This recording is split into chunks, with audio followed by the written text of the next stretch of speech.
Smile to bring back a major character from the 2022 originally, that is, you know him, he's Joel, the police officer ex-boyfriend to the first movie's main protagonist, Rose.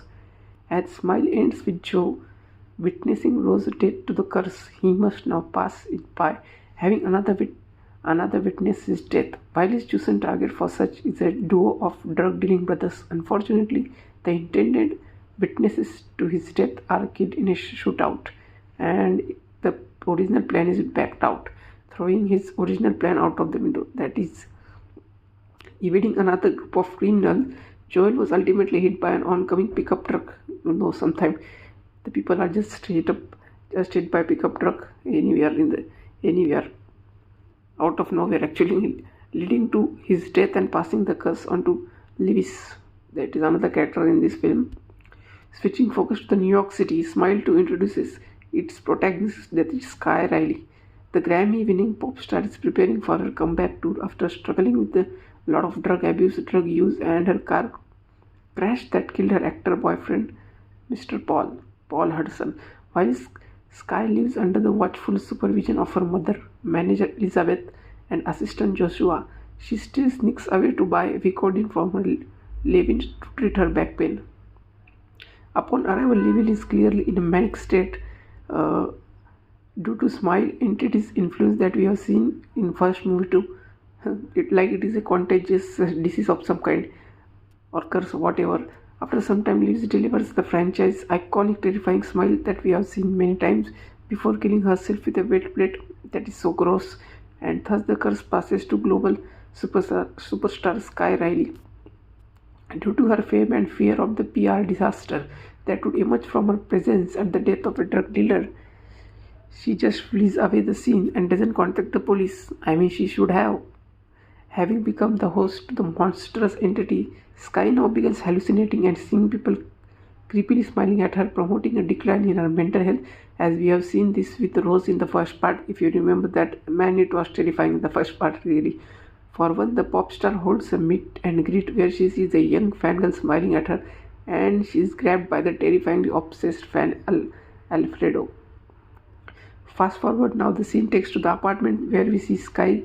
She reaches out to her strange best friend, that is Gemma. This comes before Sky is seemingly attacked in her apartment by her friend Alfredo, only to be interrupted by Gemma's arrival at the door right when the conversation is taking place.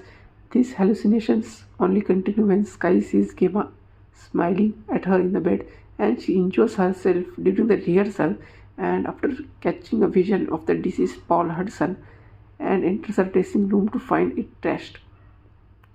On an invite from her manager, that is the Darius in this film, the declining singer attends a charity event as a special guest, but things do not go to plan when the teleprompter stalls and she sees Paul is approaching her and leading her to lash out and push a woman upstage. And this is so dreadful, because she's pushing a woman from the stage. So throughout the Sky's mental decline, Smile to raise this question of what is real and what is fake, and it triggers the question in the mind of the audience to tackle the question what is real and what is fake, something which largely is left up to speculation for the moviegoers like you and me. Heading back to her home, Sky continues receiving texts from an unknown number who appears to know her ongoing demonic situation. Meeting the mysterious contact in disguise at a bar, Sky is introduced to Morris. She is kind of nurse, a nurse whose brother tore his jaw off with a crowbar due to the smile curse. I mean, this is really gross. Morris claims to have a way to kill the demon himself. Morris proposes to stop Sky hurt and kill her before rescuing her, thus briefly leaving the demon without a host and unable to finish her off. Quickly shutting down the outrageous suggestion, Sky returns to her apartment where she is encircled by the entity, as we have discussed before, that is disguised as the group of dancers who chase, corner and attack her. This is really weird if you see, I mean, because the entity is disguised as a group of dancers and it is unknown to the large number of people who are watching the movie. So it really raises the question of what is real and what is fake, and it just arises question about that.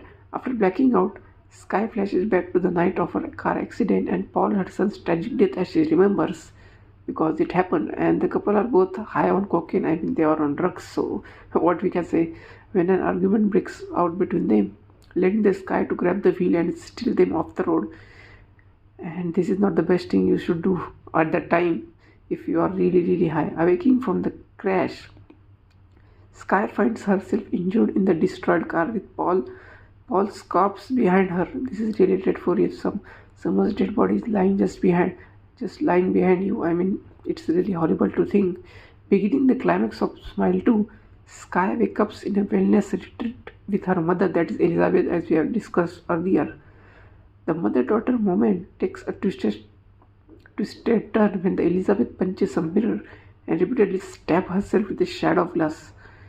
With the shadow glass, it is really painful to watch, and as we begin further, she is running to the door to escape to her room, and Sky realizes that she is covered in her mother's blood.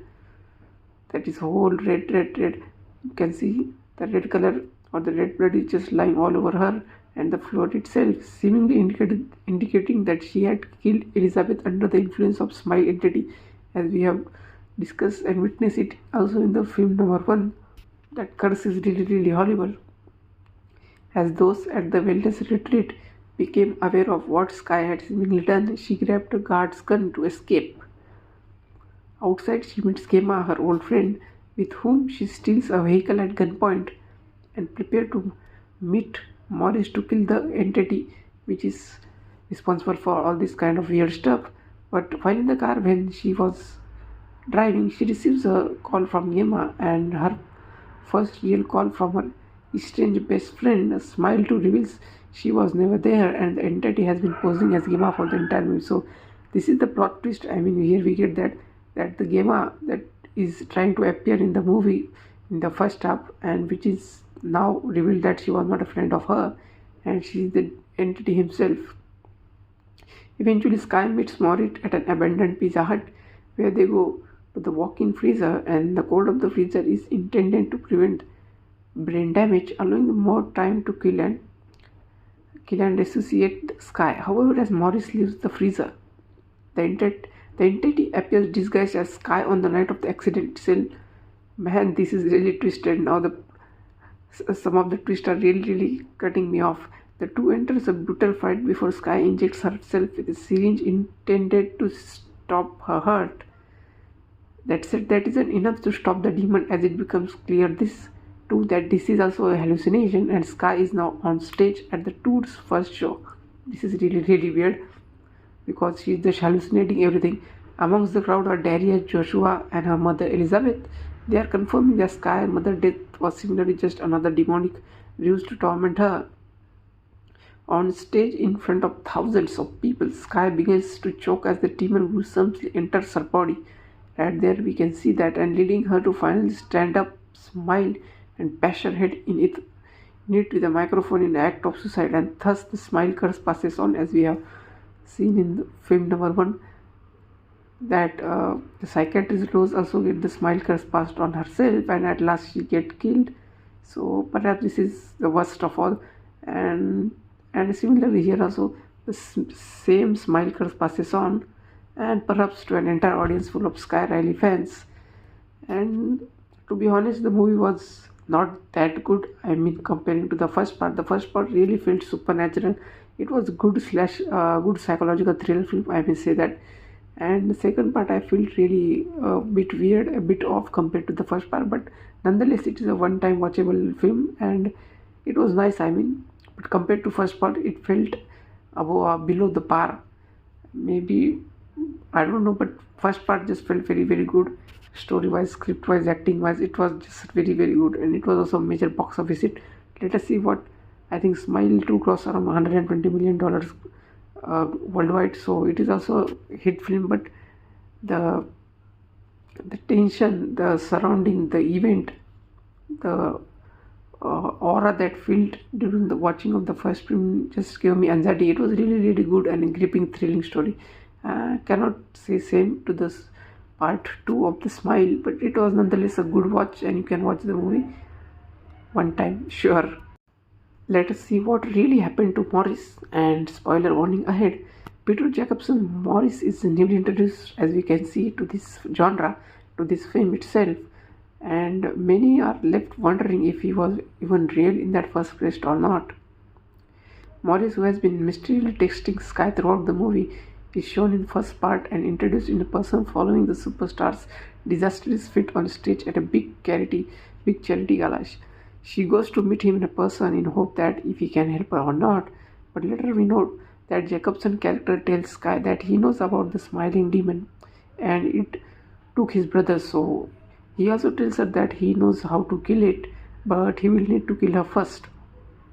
Morris' plan is Smile to does not involve killing Sky Riley permanently, just long enough to kill the evil entity attached to her. So it is his master plan that he was thinking from the starting, and Sky rebukes his crazy idea, instead hoping to pa- work past it or herself. Not long after, she finds herself once again attacked by the demon itself in her apartment and wakes up in a wellness center. Things get exponentially crazy and even worse when the entity seemingly makes Sky kill her own mother, as we have seen. In a mad dash to escape, Sky frantically calls Morris to try to enact his plan.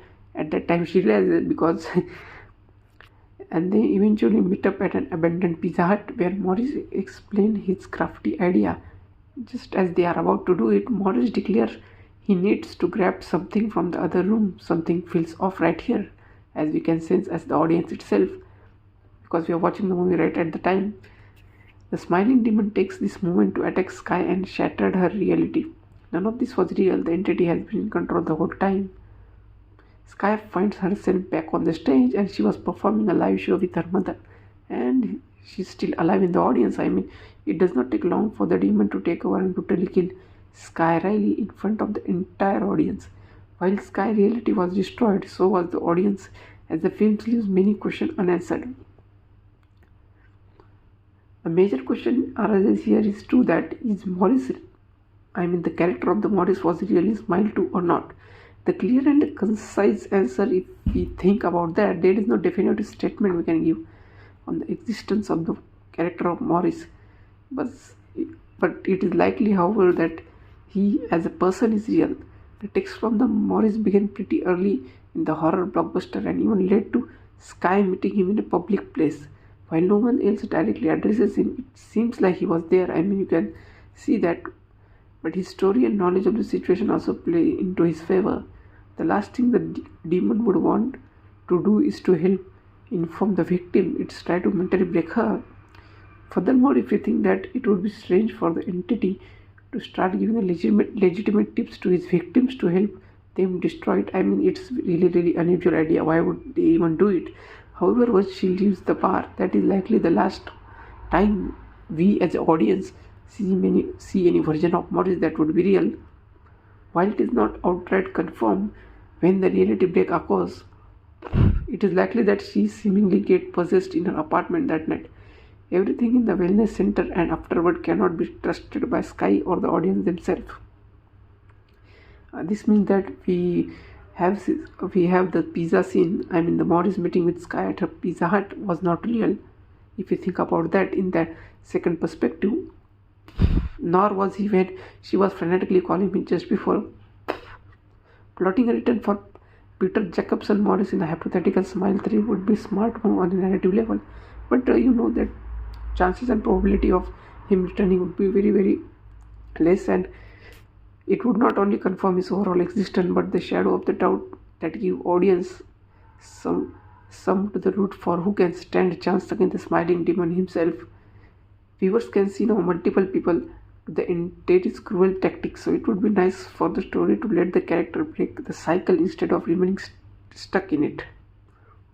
If Smile 3 deals with the smiling demon epidemic, which the ending seemingly suggests, a possibility that maybe the director of the film, that is the Parker Finn, addressed when he was talking or giving interview to the media, the Morris could be invaluable to the world, though at some point someone is going to have to figure out how to see the past evil's reality bending ability. Thank you for watching. If you like the video, do comment, like and subscribe the channel. Thank you. Smile 2 ramps up The scares with eerie visuals and jump scares, exploring the curse dark's origin. Susie Bacon shines, but the story sticks to a familiar ground, and it is a solid sequel for the horror fans, though it lacks some big surprise, but it's a must one time watch. Fans of the original Smile will still find enough thrills to enjoy, though some may crave more originality. But in short, you may say that Smile 2 delivers on scare but plays it a bit too safe.